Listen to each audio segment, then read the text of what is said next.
Anda masih bersama kami pemirsa dalam program Suara Anda Jakarta Memilih. Kami sedang menguji kompetensi dari para kandidat DKI 2 malam hari ini. Dan kini kami akan memberikan kesempatan kepada mereka untuk saling bertanya. Kami mulai dengan Pak Nono dulu yang paling ujung untuk bertanya kepada Pak Bim. Kemudian Pak Bim bertanya kepada Pak Didi bertanya kepada Pak Ahok, dan Pak Ahok kepada Pak Riza, dan Pak Riza selanjutnya kepada Pak Nono. Kami berikan waktu kepada para kandidat untuk menjawab pertanyaan selama 90 detik. Kami mulai dengan Pak Nono, silakan. Bang Bim, saya sepanjang kita ketemu saling berinteraksi, saya kok melihat pasangan Anda itu kok segalanya yang di Jakarta ini dianggap keliru dan nggak benar. Yang kondisi sekarang ini. Masa tidak ada sih? Tidak ada hal yang baik atau yang benar? Ya, ada yang baik, yang benar. Ya, di birokrat juga nggak semuanya salah, nggak semuanya jelek gitu ya. Wakilnya juga benar tuh, bagus juga ya wakilnya kan. Benar ya. Jadi itu yang kita katakan buruk memang buruk, yang benar adalah benar ya. Tapi terlalu banyak tuh yang buruknya kalau ini kok seperti malu-malu ini para kandidatnya mau ngobrol tapi kok kayaknya saingan begitu. Boleh Pak, ini karena bebas. Memang kebijakan secara besar keseluruhan memang buruk Pak ya.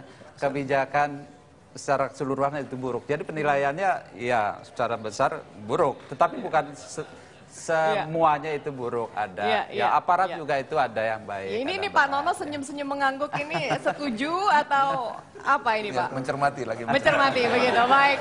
Sekarang kesempatan kepada Pak Bim untuk bertanya kepada Pak Didi. Silakan Pak Bim. Iya, kepada Bang Didi, Mbak Didi, ini kan penting sekali soal transportasi, soal macet ya. Kalau kita melihat Faisal Bim itu kereta api bakal kita fungsikan maksimal selain busway yang sudah ada ya. Kalau MRT itu jangka panjang lah, dan yang lain-lain ya, yang kecil-kecil Metro Mini dan lain-lain kita mau upgrade. Nah, untuk Bang Didi, konsep seperti itu bagaimana untuk menyelesaikan transportasi Jakarta dan kemacetan? Iya. Ini walaupun saingan boleh saling memandang loh Pak.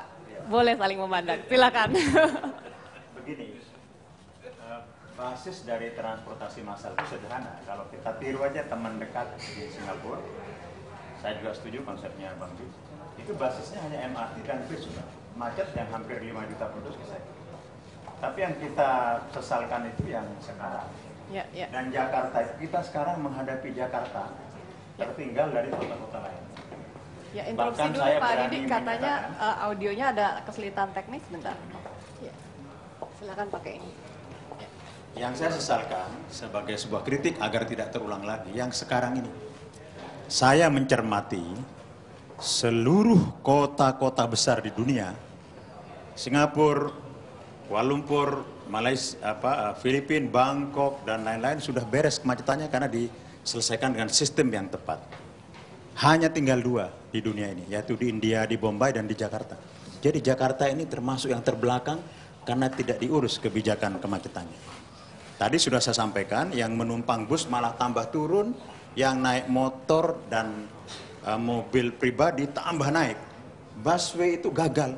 Yang sebenarnya solusi itu menjadi masalah. Jadi kita memang seperti tadi dikatakan di survei, macet paling utama. Mengapa?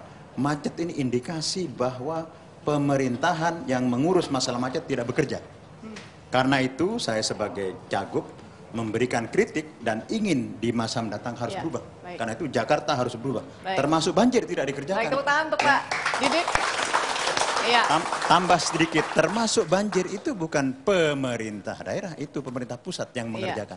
Baik, Pak Didik, waktunya sudah habis untuk menjawab. Sekarang waktunya untuk bertanya kepada Pak Ahok. Silakan. Bang Ahok, ini ya, saya ingin tanya. Saya mencermati, walaupun saya dari daerah, tapi sudah sejak tahun 79 berada di Jabotabek, mengamati Jakarta. Bang Ali itu punya warisan, ya, seperti proyek MHT. Sutioso itu punya warisan busway yang 11 koridor. Cuman sama gubernur sekarang hanya 1 koridor. Dan bahkan macet juga. Kira-kira menurut pandangan Bang Ahok, sekarang ini kemajuannya untuk sebagai monumen bagi rakyat Jakarta itu ada atau tidak? Dan kalau Anda dipercaya rakyat, itu apa yang akan diwariskan? Ya, silakan Pak Ahok. Ya, terima kasih. Kalau menurut Pak Foke kan yang diwariskan dia kan mall-mallnya itu yang banyak ya. Jalan-jalan layang non-tol gitu kan. Di tengah kemiskinan. Ya, kalau kami tentu akan mewariskan pola transportasi makro yang dicanangkan dari Pak Ali Sadikin sampai Pak Sutioso itu harus kita selesaikan secara tegas dan konsisten. Jadi sebetulnya 2010 itu seluruh koridor harus selesai.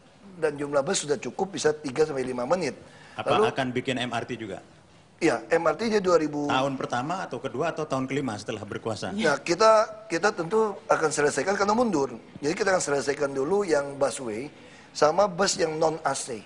Selama ini kesalahannya bus non-AC dibiarkan mati. Jadi orang pindah dari bus non-AC ke busway. Nah, harusnya bis-bis yang di Transjakarta ini kita tambah 1.000 tahun ini. Lalu yang non-AC juga kita tambah. Lalu kita tidak pakai sistem bayar per bulan, tapi kita bayarnya per kilometer. Jadi sehingga bis-bis itu akan jalan. Sopirnya juga akan digaji 10% dari biaya yang kita bayarkan. Baik. Itu akan dilakukan. Baik. Cukup puas ya Pak Didik dengan jawabannya. Sekarang giliran Pak Ahok kepada Pak Risa, silakan. Ya, ini kan Pak Foke kan selalu bilang bahwa perekonomian Jakarta ini luar biasa. Bukti kan gedung-gedung mall luar biasa gitu. Tapi kenyataan kita ke lapangan kan yang miskinnya bisa-bisa hampir 50% miskin. Nah, kalau nanti terpilih, gimana caranya menolong yang miskin ini bisa naik ke atas? Karena kalau kesejahteraan mereka juga kesejahteraan yang lebih kaya lagi nanti. Iya, silakan. Iya, betul. Memang pengangguran itu masih 10,7% ya.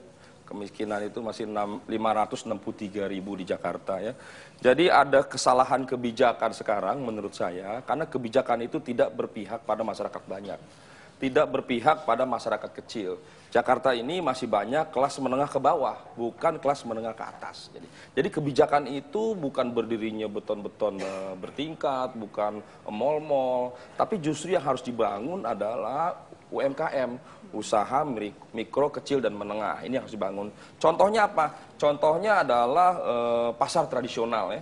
Sekarang Bang Ahok ya, di Jakarta itu yang datang ke minimarket sampai ke hipermarket itu meningkat setiap tahun itu 20%, mencapai 3.883.092 orang. Sebaliknya yang berkunjung ke pasar tradisional itu menurun ya, sampai ke 8%.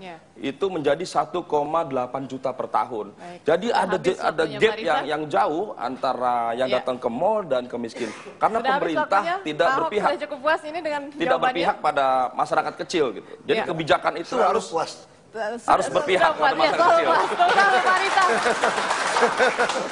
Langsung Pak Risa ke Pak Nono, dimulai Pak. Sesama biskota tidak boleh saling mendahului. Pak Risa kepada Pak Nono. Oke, Bang Nono kan di Jakarta katanya masyarakatnya sudah berpendidikan ya, pelajarnya naik lulus 100%. Tapi di Jakarta ini ternyata masih banyak, justru di Jakarta paling banyak yang tawuran, kriminal gitu. Gimana nih Bang Nono mengatasi kriminal dan tawuran ini?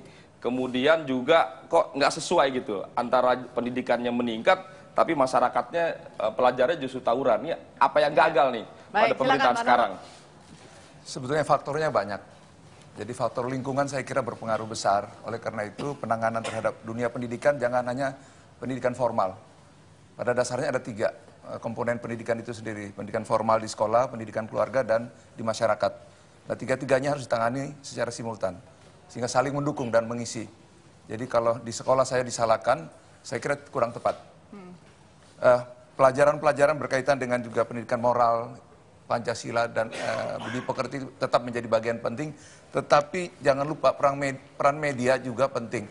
Sehingga di sana harus ada ruang untuk pembelajaran dan pendidikan. Juga di rumah juga begitu. Jadi ini 3 hal ini harus saling mendukung dan mengisi. Saya kira itu arahnya yang paling penting. Oleh karena itu, pemerintah daerah mana yang bisa dia masuk, saya kira dilakukannya. Jadi jangan sampai kayak pemadam kebakaran. Ada persoalan baru langsung ditangani. Nah, itu persoalannya. Terima kasih Pak Nono. Tepuk tangan dulu untuk jawaban dari para kandidat ini. Pemirsa, kami masih akan kembali sesaat lagi sesudah jeda berikut ini. Tetaplah bersama kami dalam segmen terakhir kami.